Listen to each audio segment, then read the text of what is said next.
Suggestions on set are critical. If somebody is tripping over a cable, go over and tape it down. There's a water bottle in the shot. One of the first things I do on set is if you guys have any questions about the camera, the lighting, the monitor, the slider, the jib, please ask, and I'll be happy to explain stuff to you. I get exactly 0 questions. 0. You can't look up a piece of gear you don't recognize. You could spend an hour looking at negative fill YouTube videos. What's that black thing do, that's taking some light away from that guy's face? What is that big black flag? What is it? Why is it there? It hurts me. When you're at your job, would you have been willing to take a cold call from somebody who Absolutely. Yeah.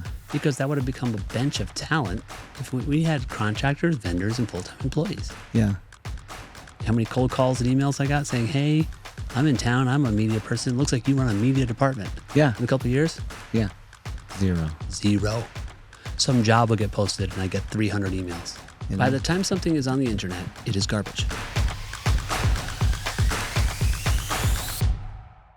Because we really don't even know what direction these are going to go, right? So might as well just try stuff. Between the two of us, it's over 50 years Yeah. of experience as video people. Yeah. If nothing comes out of it, that's bad news. Well, I don't know. There's going to be some stuff. For I sure. think some stuff will come out of it. This is my very high-tech note-taking system. It works. My biggest conversation I'd like to have with, let's say, people just getting into the business, and believe me, this is severely lacking, is be aware, right? And so what that means is if somebody is tripping over a cable, go over and tape it down. You don't need to wait for someone to say, hey, can you tape that cable down? It's just being aware of things. Or if you're looking at a monitor and you're doing a shoot and there's a water bottle in the shot, I think you can feel okay with just going and removing the water bottle or asking or pointing it out, hey, there's a water bottle in the shot, or if somebody's clothing is amiss, maybe a blouse has missed a button or something like that, and no one has caught it, that's just being aware. And I think offering those suggestions on set are critical. And it also, it shows that, you're in the game, that you're participating. Instead of being on the sidelines, you're ready to go in when called. And so anytime you can just be aware of what's happening on set, it's huge. And I find that with people just getting into the business, I can't find that. I can't find that eagerness. I can't find that awareness. And it hurts me because I would really love people to be more enthusiastic. But there's a nonchalance I'm seeing. I'm not sure why. But that's what's happening right now. So I moved to Denver 6 years ago. Mm-hmm. And at one point I was asking you how long you'd been shooting, and you said 20, I think you said 25 years. More than 25 years. Yeah, and then eventually you told me the real number, and you said, look, I don't say it because it's weird.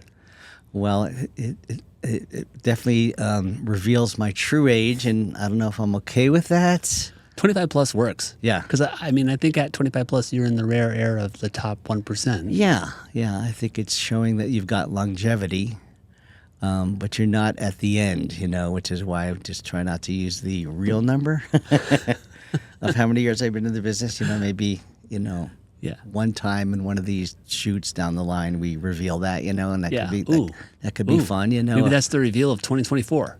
Yeah, maybe Da-da-da. after our 30 or 40 videos, that we do together, we can go. And by the way, the more than 25 years is equal to blank. Yeah, and if you have standing to make the statement you just said about you know what it was like to be. You know what you'd like to see or what you maybe used to see. It sounds like fear to me, honestly. When I see people not speaking up or taking initiative, it's hard to think that everyone just became super complacent. Yeah. I think there's a little risk in saying, hey, there's a water bottle over there. So the fear part, I actually think I don't believe that may be accurate. Oh, My sense of people being nonchalant is, I got it. I'm good. I know it all already. You know, I don't need you giving me information on how to roll up a cable or how to set a C-stand. There seems to be an attitude like, I know how to do that. Maybe I should tell him my Adam story now. So I have a 20-year-old son who, when he was in high school, he took a broadcasting class. And it was a 3-man crew. And he was the cameraman. And there was a producer and a reporter. So I said, hey, Adam, why don't you bring home the camera? We'll go over a couple of fundamentals, some white balance things, some depth of field discussion, some headroom talk, because I see that's sometimes a big stumbling block. And he'd never had a camera before. like checking it. And he's never run a camera before. And there's some basics also about audio and miking, all this stuff. And you know what this is what he tells his father, who's been doing it for more than 25 years. No, Dad, I'm good. I got it. This is my own, I don't know, he's 20, so is that Gen X? I think it's Gen X or something like that. Anyway, he wouldn't even take, instruction from his own dad. And this is what I find. Gen Z. And Gen- X is, I think I'm at the end of Gen X. Oh, yeah. So this is what I find on set is that they just think I got it. I'm good. I don't need advice, type of thing. And so to follow up with that, oftentimes I'm hired for shoots, and because of my experience, and I'm a senior member. And then the production company will get some younger people to be PAs and assistants. And I love sharing my knowledge, which is one of the reasons, I'm sitting here. And one of the first things I do on set is gather everyone around. Hey, I'm Rich. If you guys have any questions about the camera, the lighting, the monitor, the slider, the jib, please ask, and I'll be happy to explain stuff to you. I get exactly 0 questions. 0. Not a single person will be like, what kind of how long have you been shooting? Would be like a fundamental question that you would think someone asked. Or what else are you working on? What else do you do? And those are non-technical, but I never get what kind of camera is that? What kind of lenses are you using? What kind of lights are those? Why are you putting up some negative fill type of things? They don't ask, dude. It's weird to me because It is weird. Because even on current shoots, I still find something that is new to me, and I'm still inquisitive. So when there's always some little new piece of gear, that's doing something that maybe I haven't seen if I'm with another DP, and I'm like, what is that? And they'll explain it to me, and chances are I'll probably go buy it because it was cool. But I'm still asking questions. Even when I do these AV shoots, which I don't do a lot of them, but there's gigantic racks of equipment, behind the big screens. You mean like hotel ballroom? Yeah, the big convention type stuff. And I'll go behind the stage, and it looks like a full control room. There's gigantic switchers and racks of machines. Yeah. And I'll just see a guy sitting there, and I'm like, well, what does that do? And what is it called? Because I'm like, I haven't seen it before, so I ask a question. You're making me, so I like to think I'm a curiosity person also. It's a great way to learn. I'm wondering why I value that, or it does, you're making it sound really obvious, right? Yeah. And so much so that you would wonder, why would you not be curious? Maybe it is, there's this thought, if I can get any piece of information I want, I don't need to get it. I can go get anything I need from YouTube or whatever. Yeah. But there's also that just sort of relational part of it, or just the fact that you don't even know what they're going to say. You can't look up a piece of gear you don't recognize. Right. What is that? or why did we do that? Yeah. Yeah. You know, you could spend an hour looking at Negative Phil YouTube videos, or you could just be like, "What's Negative Phil?" Yeah. You Yeah. know? Yeah. What's that black thing do, that's taking some light away from that guy's face, Yeah, Or what is that big black flag? What is it? Why is it there? yeah. Yeah. So, Well, I hear opportunity. I take everything.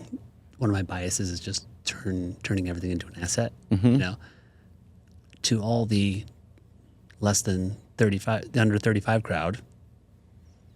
That's a comparative advantage if you can just be curious.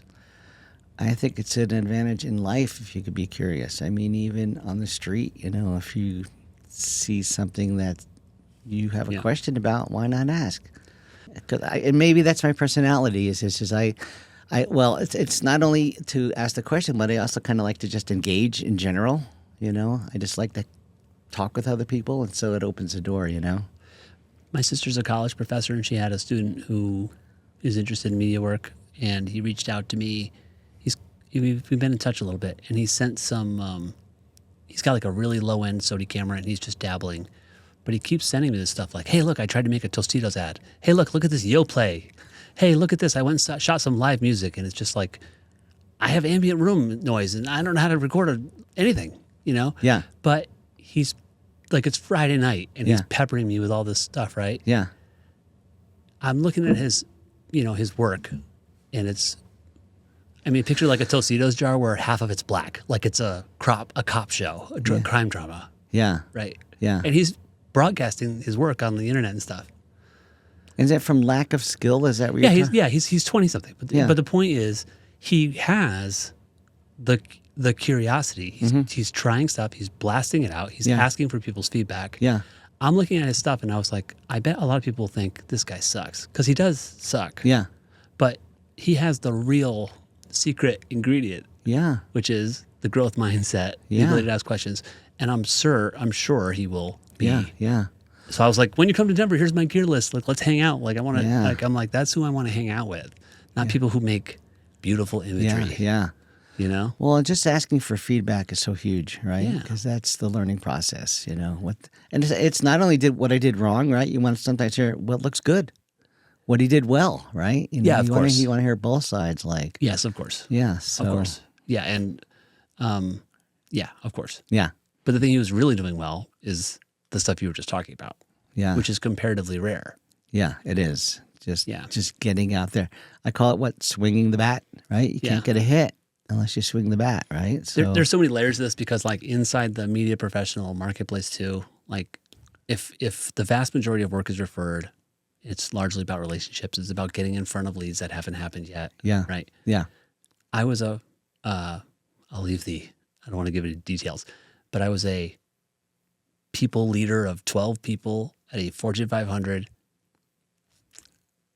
for a couple of years, like a low 7-figure budget. yeah,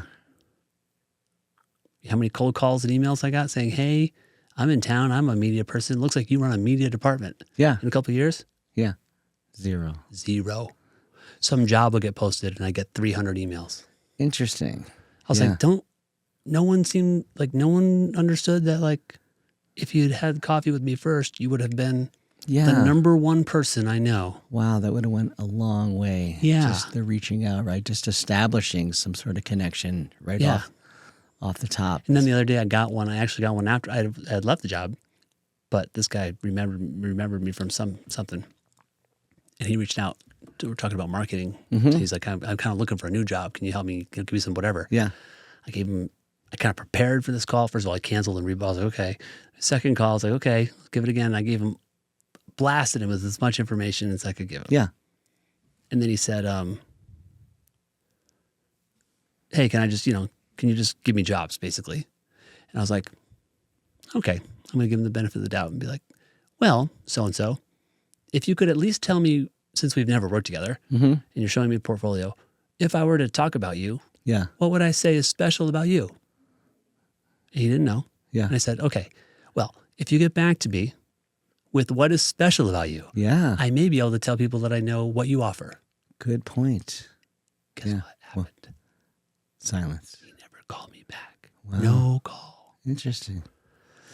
Pathetic, really. Yeah. Mediocre. Yeah. That's a tough question, you know. Yeah. 'cause you Our have to- relationship is lower than if I had met him as a stranger. just because he had never replied. I have a to you. lower opinion of him than a stranger now. Yeah. Because he kind of dissed you. Yeah, he wasted my time and took advantage of it. And then, I mean, couldn't receive a gift. Yeah. Yeah. Well, you posed a pretty hard question, and he just maybe didn't have a sufficient enough answer. Well, in real time, I thought it was a little unfair. Yeah. So I said, okay, well, have a think. Mm-hmm. You know, are you fast, good, easy to work with? What's your thing? Like, what's your Yeah. your Yeah. market, your particular skill set, your particular background, your particular aptitude, whatever, your sensibility, your technical know-how. Yeah. Get back to me with whatever is you think your advantage. Yeah. Production, post, whatever, Yeah. Yeah. Too bad. Yeah, that's whatever. Well, and it's a great idea, really. You know, people who are seeking potential jobs is to just instead of waiting for the job to be posted, Oh yeah, it's over. you know, just go ahead and make some initial contact. You By know? the time something is on the internet, it is garbage. Yeah. That's because they didn't know anybody. So let me ask you this: when you were at your job, would you have been willing to take a cold call from somebody who was- Absolutely. Yeah. Because that would have become a bench of talent if we had contractors, vendors, and full-time employees. Yeah. Yeah. A couple times we were interviewing, you know, in HR kind of stuff in large org, you can't, it's highly structured and procedural and, Yeah. you know, you can't just like follow up with the third person who didn't get the interview and be like, by the way, it looks like you do this. So we're going to need that 6 months from now. Want to have a coffee? Yeah. Yeah. You know? But like, I might take that advice and make some calls to production departments. Just it's to all s- about getting ahead of the referral, Yeah. right? Yeah. And waiting for, instead of just waiting on the post, you know, for a job. you Yeah. know. Well, you have a book of relationships. I do. We can talk about this. We should get to the cameras because you got all these darn cameras out. Okay. But like that whole process where your relationships and your basically your personal brand is so deep that you can just dip a cup in the ocean Yeah. and stuff comes out because you're good and you know everybody Yeah. and it's not a lot of No, it was a lot of years of, you know, making connections. Right. And you touch upon this, and it really is fundamental to the business. It's a relationship business. I mean, if you have tremendous skills and you're an asshole to work with, you're just not going to get the job. But, you know, then again, on the other side, if you're good at your job and just a delight on the set, that goes really farther than you would think. yeah Because, because, you know, a lot of times, you know, you're 10 hours with people and then nobody wants to hang out with someone who is a jerk for 10 hours or 2, you know, or 1. So disposition and personality really are a factor. And, you know, for different productions, it's different levels of a factor, but I think it's a significant factor. I always take that kind of a pretty dry business rationale, which is it's time bound creative teamwork, right? Mm-hmm. So how many people does it take to ruin teamwork that has to happen in real time? Got to have the shoot today. Yeah. You can have one person can ruin a shoot, and it's today. The event is today. The whatever's today. The launch was today. Yeah. And like, so I think of it as risk. Like it's extremely expensive and risky to make a bad hire. If you hire a full-time employee and it goes badly, like 3 months later, you have a thing to sort out or whatever. But if you have a shoot and you have 5 people on it and one of them is not working, Yeah. all of a sudden it can, It's like the weakest link in a chain, right? It just falls apart. yeah. So it's extremely risky to hire someone you don't know Yes. Yeah, that's true. or that someone doesn't know. Yeah. And most work comes from loose relationships, people who know someone who knows someone. Yeah. Because when you get the referral, the risk of giving the referral is lower. True. If you refer your brother or your sister and it doesn't work out, that hurts a lot. Yeah. If you refer the guy you met at the mixer 2 weeks ago, it doesn't work out. Yeah. Not a lot of pain there. Yeah. True. So Yeah. my best referrals have been from weak relationships. Really? Interesting. One time in LA, I was in I had a new acquaintance I had known for like a week or something. Uh-huh. And I bumped into her and she said, "Hey, are you working right now?" And I said, "No." I was like a few months out of trade school. Wow. It's like 2006, 2007. Uh-huh. And I said, "No." And she said, "I'm going to have so-and-so call you." I was like, "Okay." Wow. So I get a phone call from this woman and she says, "Do you know HD?" That was the question, Interesting. which is, which is a resolution, right? Yeah. This is nothing. Okay. Yeah. I'm like, "I do." And I just had like a brand new workstation and stuff. So I was like, she's like, "Okay, so I'm gonna give you an address. I want you to go down to UPS with your entire setup, monitors, everything, and mail it to this address." And Yeah. anyway, $100,000 or $200,000 later, I like went back to the woman who gave me the referral, Uh-huh. and I said, "Why did you give me that referral?" Yeah. She said, "I knew you wouldn't give her any problems." Wow. That was it. Interesting. And Yeah. you know what I mean? Yeah. That's it. Yeah. Kind of simple. And I was way over my head on the jobs, Wow. but I got through it. But Yeah. it was funny.